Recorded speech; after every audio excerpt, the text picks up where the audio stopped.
Halo Sobat Kemhan, apa kabar? Senang sekali saya Wiki Adrian kembali menjumpai Anda dalam podcast resmi Kementerian Pertahanan Republik Indonesia. Kali ini kita akan berbincang mengenai penguatan Korpri untuk pengembangan ASN di lingkungan Kementerian Pertahanan Republik Indonesia.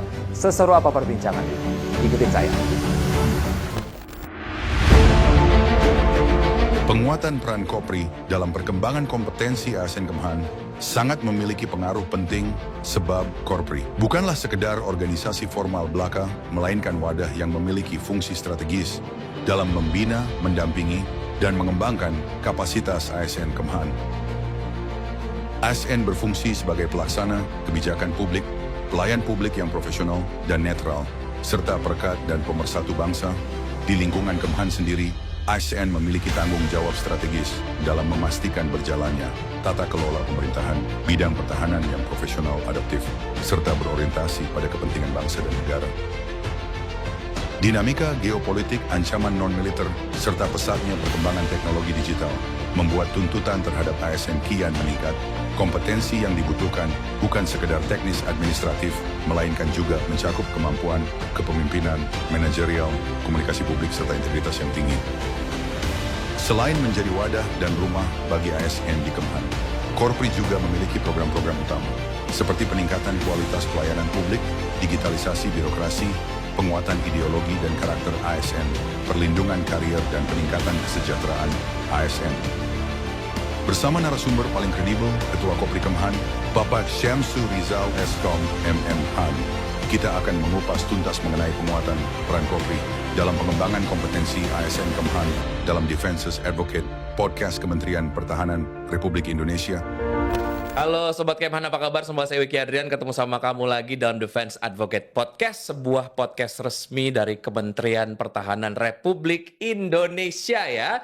Dan pada kesempatan kali ini kita beruntung banget berhasil untuk mendatangkan Ketua Korps Pegawai Republik Indonesia Kementerian Pertahanan yang juga menjabat sebagai Kepala Pusat Pendidikan dan Pelatihan Teknis dan Fungsional Pertahanan BPSDM Kemhan, yaitu adalah Bapak Syamsu Rizal Eskom MM.Han. Apa kabar Pak Rizal? Alhamdulillah. Sehat ya. Sebelum kita mulai, kita salam bela negara dulu ya. Salam bela negara. Baik, semangatnya sudah terbakar ya kali ini ya Pak Rizal ya. Sudah terlatih. Sudah terlatih.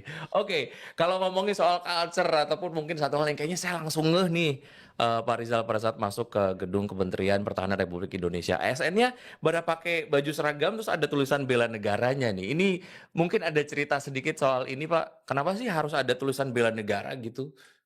Bela negara itu selain bukan hanya sekedar tulisan bela negara. Kita juga dilatih di awal masuk pegawai, dilatih untuk ikut bela negara. Mengapa sekarang ada di tulisan di sini?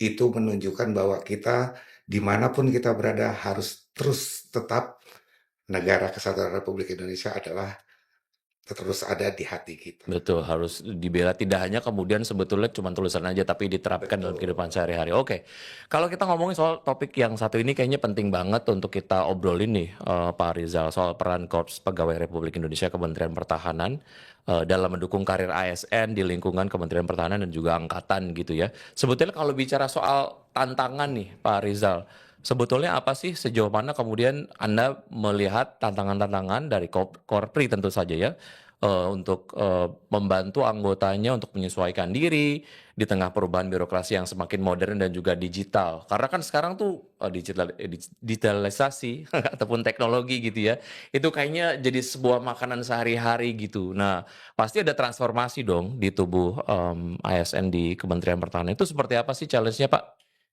Jadi tantangan di era sekarang itu adalah tantangannya yang dinamika geopolitik dan non-militer dan perubahan birokrasi modern, terus kebutuhan adaptasi digital, ada tuntutan publik yang menuntut kita untuk mengoptimalkan layanan publik, itu utama. Jadi tuntutan ASN ke depan adalah bagaimana kita menjaga integritasnya, kita menjaga pelayanannya terhadap publik, sehingga dampak daripada peran ASN bukan hanya di Kementerian Pertahanan dan kementerian lembaga yang ada di Indonesia, itu dampaknya bisa dirasakan bukan hanya untuk internal kementerian, tetapi untuk masyarakat juga.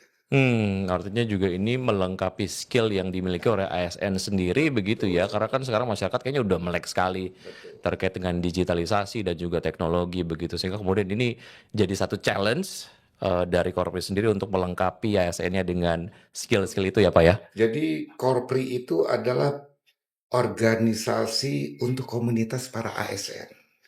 Jadi ada yang namanya Korpri nasional. Nah, kita ini Korpri kementerian.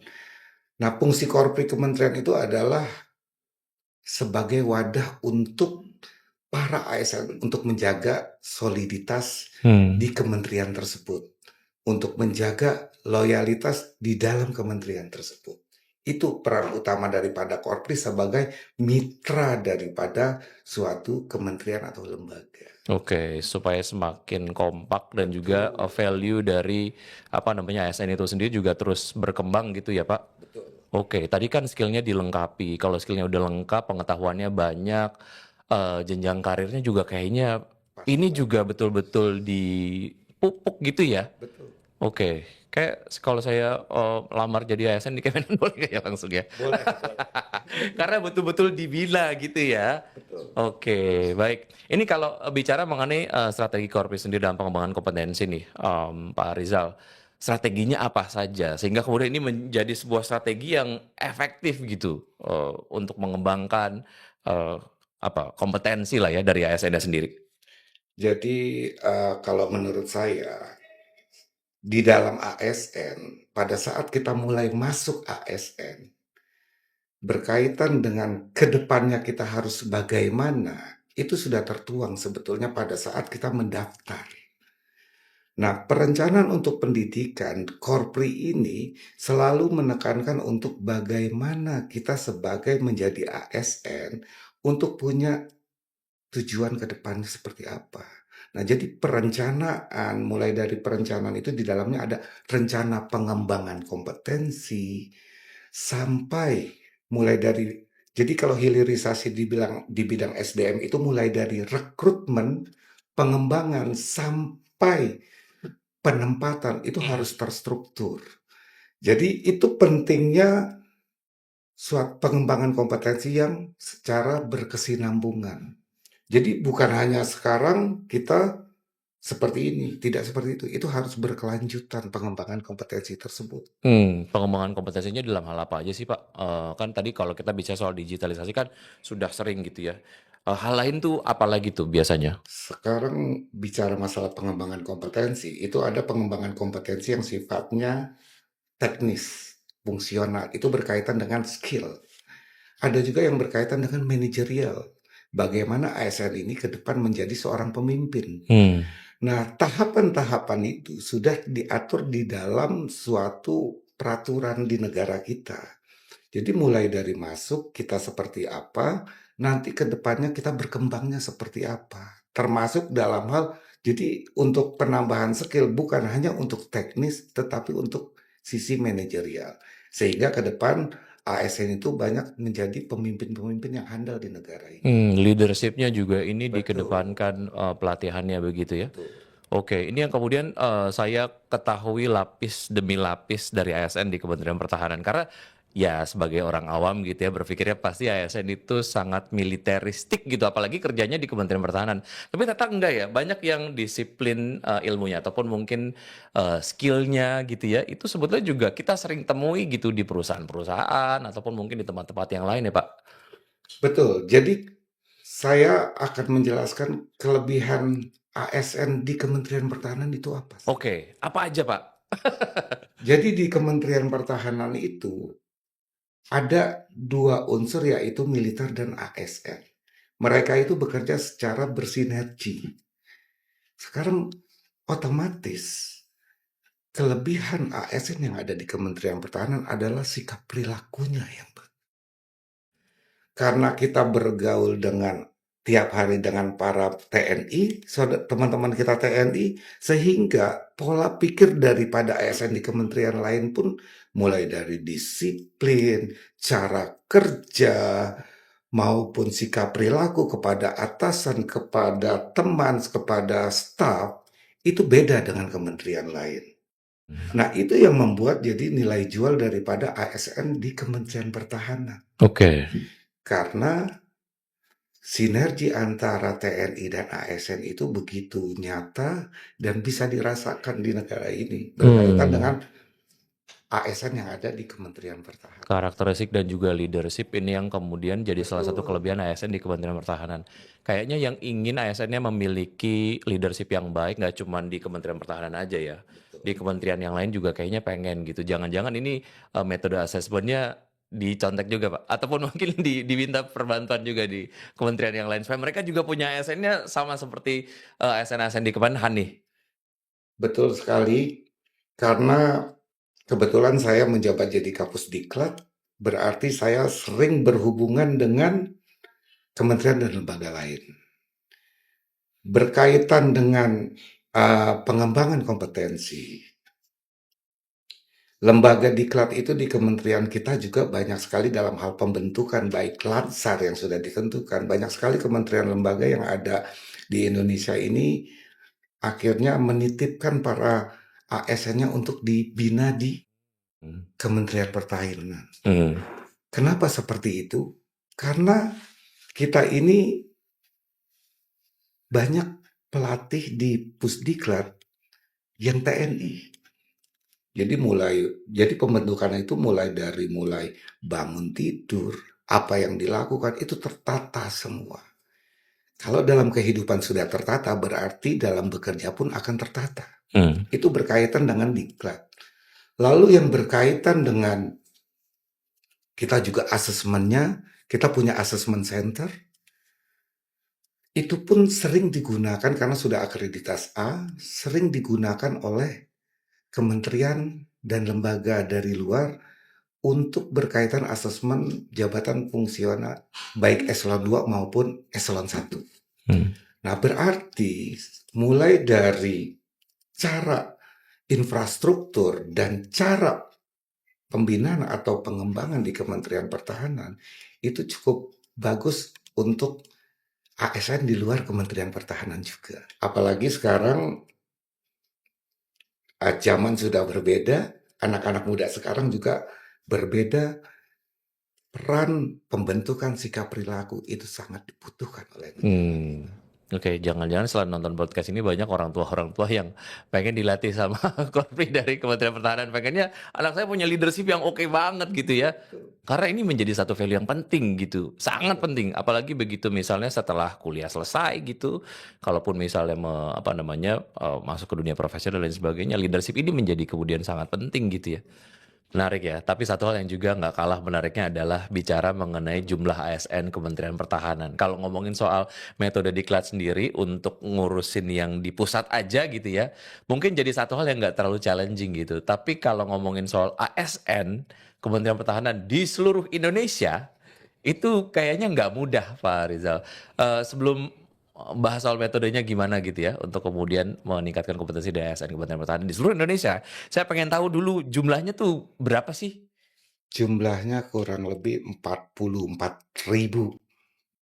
44.000 dari Sabang sampai Merauke yang tersebar di lingkungan Mabes TNI dan 3 matra. TNI Angkatan Darat, Laut, dan Udara, dan Kementerian Pertahanan. Kalau untuk di Kementerian Pertahanan sendiri itu kurang lebih 3.900-an. Jadi banyak ya sebenarnya ya. Banyak. Itu gimana caranya Pak untuk kemudian meningkatkan kompetensi dari ASN lah ya di bawah Korpri Kemhan tentu saja untuk ya semuanya secara spesifikasi kemudian juga skill gitu itu bisa sesuai dengan apa yang diharapkan lah. Kalau kita lihat bicara strategi untuk pengembangan ASN, jadi posisi Korpri itu adalah sebagai mitra daripada di dalam kementerian. Jadi untuk jumlah ASN yang besar, kalau kita hanya berbicara dengan biro kepegawaian, kita tidak bisa biro kepegawaian itu melaksanakan sendiri. Jadi peran Korpri itu adalah membantu untuk ikut melakukan marketing sektor publik ke ASN yang ada di daerah itu. Jadi selain menggunakan teknologi, kita juga membantu Biro Kepegawaian untuk mempublish ini ada diklat apa sih. Kebetulan di Kementerian Pertahanan juga mengembangkan sistem diklat secara online sehingga pengembangan kompetensi ASN tidak terbatas tempat dan waktu. Jadi bisa dilakukan kapan saja. Nah, itu yang sangat penting dilakukan oleh ASN kalau tidak ada marketing sektor publik kepada ASN, saya rasa itu banyak sekali ASN yang di daerah itu tidak mengetahui itu. Oke. Nah, peran Korpri adalah membantu daripada Biro Kepegawaian untuk bahwa kita ini punya sarana diklat yang sudah canggih. Silakan Bapak atau Ibu mengembangkan kompetensinya yang sudah diatur oleh peraturan minimal ASN dalam 1 tahun adalah 20 JP untuk melakukan pengembangan. Nah, itu yang harus dimanfaatkan oleh ASN yang ada di daerah. Jadi BPSDM melakukan transformasi digital adalah untuk menjangkau ASN yang ada di daerah dalam rangka mengembangkan kompetensinya tersebut. Oke, sebuah program hanya on paper saja kalau tidak disampaikan atau tidak dimarketingkan ya hanya on paper aja gitu ya. Tapi kemudian hanya di Kementerian Pertahanan saja. Betul. Sehingga akhirnya ini disebarkan lah ya oleh Korpri dari Kementerian Pertahanan sendiri untuk banyak kementerian yang ada di Indonesia kemudian tahu gitu. Oke, menarik juga ya. Tapi kalau ngomongin soal mekanisme ataupun mungkin metode untuk meningkatkan kompetensi dari ASN sendiri di Kementerian Pertahanan, salah satunya dengan memberikan beasiswa, benar Pak? Betul. Di dalam negeri atau luar negeri? Dalam negeri dan luar negeri. Dua-duanya? Betul. Enak banget ya jadi ASN Kementerian Pertahanan ya. Oke, dan itu dibayarin sampai dengan sekolahnya kemudian selesai gitu ya. Sampai selesai. Kemana aja Pak itu di beasiswakannya? Jadi yang berkaitan dengan pengembangan kompetensi dalam hal kuliah keluar itu hanya bukan hanya ada di ASN, tetapi TNI juga. Jadi sama. Nah, itu yang saya bilang jangan agak terlalu ini militeristik ya. Itu sebetulnya tidak. Jadi ASN dan TNI sama-sama punya kesempatan itu. Ada S1-nya, ada S2-nya, S3-nya. Oh, sampai S3 juga bisa? Ada Oh, S3-nya. wow. Jadi banyak sekali ASN maupun TNI yang sudah mendapat beasiswa di luar negeri. Seperti di Jepang, seperti di Jerman, Amerika. Itu banyak sekali. Pertimbangannya apa sih Pak memilih negara-negara tersebut untuk kemudian mengirimkan ASN-ASN dari Kementerian Pertahanan untuk belajar di sana? Jadi negara-negara tersebut adalah salah satu kiblat berkaitan dengan apa yang sedang dikembangkan di Indonesia. Contoh misalnya Jerman. Jerman itu apa sih? Kiblat daripada kodifikasi itu adanya di Jerman. Misalnya. Terus Amerika. Oh, teknologi ini misalnya adanya di Amerika. Nah, itulah jadi Kementerian Pertahanan begitu pedulinya dengan pegawai yang ada di sini dan ASN untuk memiliki kesempatan itu untuk mengembangkan diri. Nah, itu poin penting ke depan. Saya yakin banyak sekali SDM yang ada di Kementerian Pertahanan baik ASN maupun TNI yang sudah memiliki kompetensi yang luar biasa. Dan saya yakin ini bisa untuk membawa Kementerian Pertahanan ke arah yang lebih modern. Ini kayaknya Gen Z yang nantinya bakal lulus cita-citanya jadi ASN di Kementerian Pertahanan ya. Betul, banyak sekali. Karena ada akses untuk bisa disekolahkan, ke luar negeri dapat beasiswa gitu, mau S2, S3 gitu ya. Wow, seru banget. Nah, ini kalau ngomongin soal disiplin ilmunya yang tadi beragam.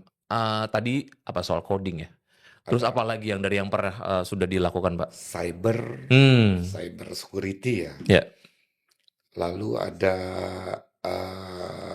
berkaitan dengan kataloger, Hmm, sebetulnya banyak sekali di sini. ya. Kalau saya termasuk yang mendapat beasiswa itu S2 Oh, oke. Wardi juga ya, pertahanan, yang menerima berkaitan dengan beasiswa. sistem informasi pertahanan. Nah, Oke, itu siap. Dan pada saat pulang ke sini, semua ilmu yang didapatkan bisa dipraktekkan ataupun mungkin dikontribusikan lah ya di betul. Kementerian Pertahanan Republik Indonesia. Oke, apa persyaratannya tentunya ada dong untuk ASN Ada sendiri untuk bisa mendapatkan beasiswa gitu disekolahkan ke luar negeri begitu. Itu apa aja sih? Apa aja sih Pak? Boleh dibocorin nggak? persyaratan itu memang sudah ditentukan ya oleh Hmm, Biro Kepegawaian, ditentukan syarat-syaratnya seperti apa, di luar bahasa syarat teknisnya seperti apa, itu memang sudah ada ketentuannya ya. hmm, Tapi beragam sekali syarat-syaratnya karena kenapa? Setiap beasiswa yang ada di luar, pasti kan kita punya spesifikasi daripada keahlian SDM tersebut. Nah, itu yang, harus dilewati. Jadi peran assessment center itu salah satunya untuk itu juga. hmm. Sebelum kita ke luar negeri dites di situ. Oke, oke. Jadi dites secara digital langsung kelihatan hasilnya. Kinerja dan juga prestasinya gitu ya. Betul, Itu yang kemudian menjadi beberapa pertimbangan utama lah sebelum akhirnya memberangkatkan ASN-nya untuk bisa bersekolah di luar negeri gitu. betul. Oke, ini kalau ngomongin soal beberapa hal lah ya yang mungkin Pak Rizal mau elaborasi lagi mengenai ragam-ragam program dan juga peluang karir lah yang diinisiasi ataupun mungkin pupuk lah ataupun disediakan lah oleh Korpri di Kementerian Pertahanan Republik Indonesia. Apa saja tuh Pak? Untuk berkaitan dengan peluang karir, Hmm, Korpri selalu mengingatkan kepada para anggota Korpri. Seluruh ASN itu kan anggota Korpri. Kita selalu mengingatkan bahwa kita harus terus mengembangkan kompetensi. Itu yang saya tadi di awal bilang bahwa kompetensi berkelanjutan. Tujuannya apa sih? Ketika kompetensi kita sudah bagus, jenjang karir itu pasti terlihat. hmm. Nah, di Kementerian Pertahanan juga sudah menggunakan merit system itu. Jadi menempatkan jabatan sesuai dengan keahliannya. Nah, ASN-ASN inilah yang nanti menempatkan jabatan sesuai dengan Keahliannya. keahliannya. Hmm. Nah, itu yang di kementerian banyak sekali jabatan-jabatan fungsional yang memang, diduduki oleh ASN karena keahliannya tersebut, Keahlian dan juga profesionalitasnya ya. profesional. Kolaborasi kayaknya jadi satu hal yang penting deh Pak Rizal. Kolaborasinya bentuknya seperti apa sih antara Korpri Kemenhan sendiri dengan Biro Kepegawaian ya yang ada di Iya. Kementerian Pertahanan Republik Indonesia itu kolaborasinya bagaimana sehingga outputnya adalah ya ujung-ujungnya untuk meningkatkan kualitas dari ASN-nya sendiri. Jadi kolaborasi antara Korpri dan Biro Kepegawaian Kemhan, Korpri itu kan organisasi ya. Organisasi. Kalau Biro Kepegawaian itu struktural dalam suatu kementerian. Dengan besarnya jumlah ASN yang ada di Kementerian Pertahanan, jika Biro Kepegawaian saja yang bergerak, itu hasilnya kurang optimal. Perlu dukungan daripada Korpri Kemhan. Nah, inilah Korpri Kemhan membantu untuk mempublish daripada apa-apa aja yang bisa digunakan oleh ASN Kementerian Pertahanan yang berada dari Sabang sampai Merauke itu. Hmm. Nah, inilah yang sangat penting, dilakukan. Jadi dampak daripada Korpri itu terasa. Jadi mungkin kerjasama sekarang bukan hanya di Biro Kepegawaian, mungkin besok ada di biro mana. Nah, inilah, peran Korpri untuk mendukung daripada organisasi yang ada di kementerian. Hmm. Itu penting dilakukan untuk Korpri karena itu adalah wadah organisasi ASN yang ada di kementerian dan lembaga. Oke, kolaborasinya ini menjadi satu hal yang penting supaya efektivitasnya juga lebih besar begitu ya, Betul. lebih menyeluruh, lebih efektif gitu. Jadi, tujuan untuk melakukan pengembangan ASN itu lebih cepat karena mengingat jumlah ASN-nya kan dari Sabang sampai Merauke, Ya juga ya. terus besar. Hmm. Budayanya yang di daerah itu kan perlu kita jangkau. Hmm. Sekarang kalau misalnya biro kepegawaian saja, itu tidak mungkin. Jadi ASN yang ada di Kementerian Pertahanan melalui Korpri yang bekerja sama dengan biro kepegawaian untuk melakukan itu. Oke. Secara output tadi kan kita, saya ini agak tertarik nih untuk balik sedikit ke, mengenai assessment tadi Pak, sebuah metode assessment yang memang ini dinilai sangat efektif dan akreditasinya aja A ya kalau nggak salah tadi Pak Betul. Rizal sampaikan. Nah secara output dari, assessment ini tuh seperti apa sih Pak? Jadi kalau untuk asesmen, jadi bukan hanya untuk di Kementerian Pertahanan. Hmm. Pegawai atau ASN yang dilakukan di asesmen itu tujuannya yang pertama untuk pengembangan karirnya. Ketika dia mau naik jabatan tertentu, perlu dilakukan asesmen. Secara kompetensi sudah cukup atau belum? Sudah bagus atau belum? Bisa nggak apabila ditempatkan di bidang ini? Dan asesmen center kita juga sering digunakan oleh kementerian dan lembaga lain berkaitan dengan untuk melakukan asesmen jabatan tinggi Hmm. seperti eselon 2 Ya. misalnya di Kementerian A mau mengangkat pegawai menjadi jabatan eselon 2 atau eselon 1 itu dilakukan asesmen di Kementerian Pertahanan. Jadi kementerian lain bisa bekerja sama oleh Kementerian Pertahanan dan sudah banyak sekali asesmen untuk pejabat eselon 2 dan 1 di kementerian lain bekerja sama dengan asesmen biro kepegawaian yang ada di Kemhan. Oke, menarik. Ini menjadi sebuah hal yang memang, harus kemudian dibanggakan ya, apalagi kalau untuk asesmen level-level tertentu ya mekanisme asesmennya ya nggak bisa kaleng-kaleng gitu ya, harus akreditasinya A gitu. Makanya ini akhirnya membuat, ini menjadi sebuah mekanisme yang juga ingin diadaptasi ataupun mungkin diterapkan juga di kementerian yang lain gitu. Betul. Oke, satu hal yang juga nggak kalah menarik adalah saya dengar-dengar nih Pak Rizal, kalau Bapak beberapa waktu yang lalu baru saja meraih prestasi sebagai juara pertama dalam pelatihan kepemimpinan nasional tingkat 2 Lembaga Administrasi Negara Republik Indonesia tahun 2025. Ini sebetulnya, prestasi yang seperti apa sih? Ini kita mau bagi-bagi inspirasi nih Pak, untuk, ASN, dari Kementerian Pertahanan Republik Indonesia yang kemudian nonton kita nih, terinspirasi gitu loh, supaya dapat berprestasi sama kayak Pak Rizal. Jadi dalam mengikuti pendidikan kepemimpinan nasional, saya itu bisa meraih yang terbaik itu karena inovasi. Jadi di negara ini itu harus kita itu punya inovasi. Kuncinya satu. Kenapa saya menjadi terbaik? Karena inovasi saya itu. Jadi pada saat kepemimpinan nasional, saya memang membawa proyek perubahan dengan inovasi dengan judul Akurat. Akurat Pertahanan. Jadi akurat itu apa sih? Akselerasi kompetensi unggul melalui revitalisasi dan adaptasi teknologi. Apa itu? Saya garis besarkan akurat itu apa? Bagaimana kita mengakselerasi dalam hal pengembangan kompetensi SDM dengan bantuan teknologi. Nah, kebetulan BPSDM sudah mulai mengembangkan itu. Dan proyek perubahan saya itu pas bahwa ini salah satu kiat untuk mengembangkan SDM di Kementerian Pertahanan. Nah, kenapa yang terbaik juga?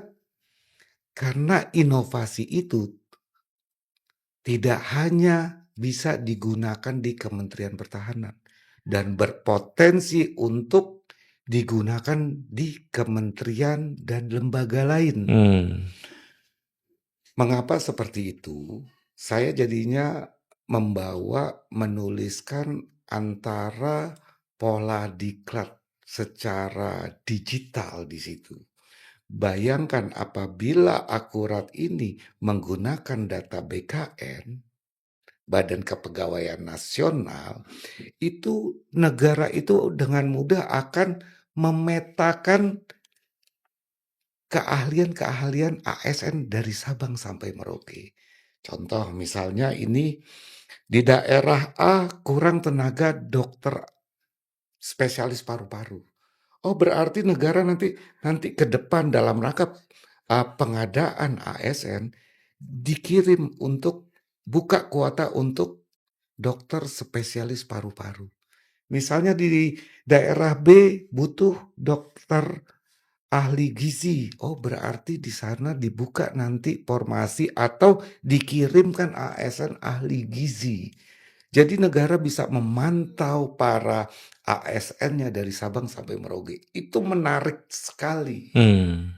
Dan saya juga berpikir juga akhirnya, kalau misalnya data Dukcapil yang dimasukkan, berarti negara bisa tahu sebaran daripada keahlian orang-orang Indonesia dari Sabang sampai Merauke. Itu sangat menarik. Sangat menarik. Jadi awalnya saya ingin Kementerian Pertahanan dulu. Nanti baru bisa kementerian lain ikut menggunakan sistem tersebut dan itu tertuang dalam Perpres 1 Data Indonesia. Baik, dan ini juga bisa menempatkan orang sesuai dengan keahliannya begitu ya, sudah terpetakan Betul, dan adalah turunan dari meritokrasi tadi gitu ya? betul. Jadi Oke. saya berharap ke depan kita ini bukan hanya Kementerian Pertahanan, juga kementerian lain memiliki DNA pegawai. Mungkin ada yang bilang DNA, ada yang bilang profil pegawai. Itu Ya. apa sih? Misalnya seseorang itu atau ASN ingin menduduki jabatan bidang A. Sistem akan menjawab bahwa orang tersebut kekurangannya apa dalam hal kompetensi. Dan sistem juga akan menjawab apa yang harus dikembangkan terhadap orang tersebut sehingga bisa menduduki jabatan itu. Ya.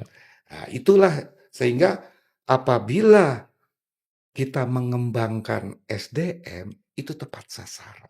Ya, betul. Jadi nggak ada ketimpangan yang kekurangan SDM berkualitas gitu ya. Itu bisa dibaca dengan sistem ini ya. Iya, betul. Jadi yang pasti inovasi saya itu mengefisiensi anggaran pengembangan kompetensi SDM. Luar biasa. Makanya ini kemudian menjadi sebuah prestasi karena kalau kemudian ini diterapkan dan ini memiliki daya guna yang luar biasa ya. Betul. Oke. Jadi yang seperti yang saya bilang tadi awal bahwa harus ada pengembangan berkelanjutan. Dengan inovasi yang saya buat itu, kemungkinan besar itu dengan mudah mengembangkan kompetensi. Karena saya selama ini juga sudah mengikuti, sudah diklat ya, sudah melakukan diklat maupun sekolah sebanyak kurang lebih 40 kali diklat. Wow. Dan nggak bakal berhenti dan akan terus ikut pelatihan dong, Pak? Kalau kita kaitkan dengan agama, kita terus harus berpikir menimba ilmu sampai sebelum kita dipanggil yang Maha Kuasa. Jadi mau dimanapun, kemudian mau usianya berapapun, inovasi dan belajar terus itu jadi satu hal yang kayaknya nggak boleh berhenti ya, Pak ya. Karena kayaknya setiap menit, setiap saat begitu yang namanya manusia akan terus berkembang. Oke, luar biasa Pak Rizal ini kemudian menjadi satu hal yang sangat-sangat inspiratif. Tapi boleh nggak sih Pak di penutup ini Pak Rizal menyampaikan pesan inspiratif lah. Walaupun memang tadi semuanya kayaknya inspiratif semua ya. Tapi di closing kali ini menyampaikan pesan inspiratif kepada seluruh ASN di Kementerian Pertahanan Republik Indonesia, khususnya anggota Korpri agar terus dapat menjaga integritas, komitmen dan juga kontribusinya terhadap pertahanan negara. Kepada seluruh ASN yang ada di Kementerian Pertahanan, banggalah menjadi anggota Korpri Kementerian Pertahanan dan tetap jaga loyalitas, integritas, profesional, serta selalu berpikir untuk melayani semua lapisan yang harus kita layani. Dan satu lagi, sebagai penutup, secanggih dan sebagus apapun teknologi informasi, dan peraturan dibuat tanpa adanya komitmen pimpinan dan seluruh pegawai untuk melaksanakan, semuanya akan menjadi sia-sia. Luar biasa. Baik, saya pengen tepuk tangan dulu, tepuk tangan nggak sih? Boleh ya? Baik, terima kasih Pak Samsur Rizal atas kesediaannya meluangkan waktu untuk hadir ke podcast Kementerian Pertahanan. Terima kasih juga Sama-sama. karena nggak segan untuk berbagi kepada kita semua tentang pemikiran dan juga inspirasinya. Semoga perbincangan kita hari ini bisa jadi motivasi bagi seluruh ASN, Kementerian Pertahanan, dan juga semakin aktif berperan melalui Korpri ke depan begitu ya. Amin, amin. Sehat-sehat terus Pak Rizal. Terima kasih. Dan kita akhiri podcast kita hari ini. Sampai jumpa dan salam bela negara.